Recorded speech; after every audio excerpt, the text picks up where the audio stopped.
Handang-handa na ang Pilipinas bilang host country sa darating na ASEAN Summit. Si Denise Osorio sa detalye. On time and on target ang mga proyekto at paghahanda para sa darating na ASEAN Summit activities sa susunod na taon sa ilalim ng pamumuno ng Pilipinas. Ayon sa Department of Economy, Planning and Development, hindi nasagasaan ng mga budgetary anomaly issues ang pondong nakalaan para sa travel at logistical projects. Ipinaliwanag rin ni DepDev Secretary Arsenio Balisacan, 2 taon ang preparasyon para sa nasabing event. The ones that are really that have some serious problems are the flood-related projects. No?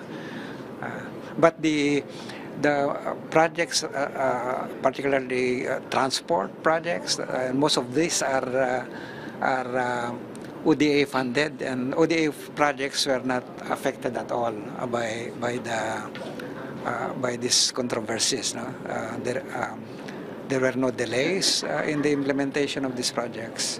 Dagdag pa ng DepDev, inaasahang magkakaroon ng mga meeting kada linggo sa iba't ibang sulok ng Pilipinas, kaya't maaga ring sinimulan ang interagency operations upang masigurong maayos ang pagbisita ng libu-libong mga delegado sa bansa.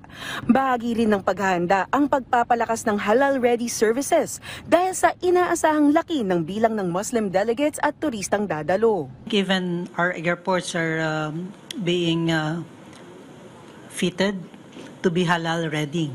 So this is if you've been traveling, makikita nyo na yung mga ano na yan, yung mga projects na yan. So but with respect to the hotel industry, I think they're also ready yung sa tourism. Giit din ni Adelion, nakikita rin ang ASEAN Chairship ng Pilipinas bilang isang malaking oportunidad na magbukas ang bansa sa mas malawak na partnerships para ma-sustain ang halal economy ng bansa kahit lumipas na ang chairship ng Pilipinas.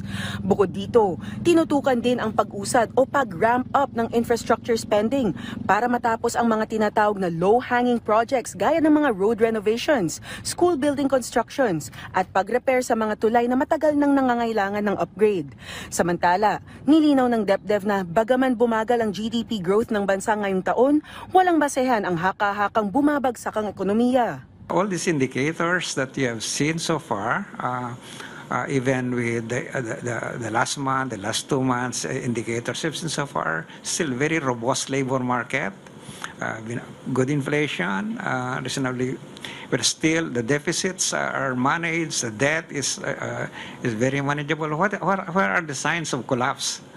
The growth has slowed down, yes, but that slowdown of growth does not mean collapse, right? All right.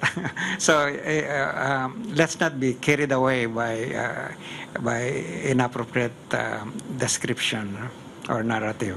Dagdag pa ng DepDev, mahalaga ang pagtiyak ng accountability mechanisms at governance reforms para mapatatag ang pundasyon ng mid to long-term growth ng bansa sa harap ng global uncertainties. Denise Osorio, para sa Pambansang TV, sa Bagong Pilipinas.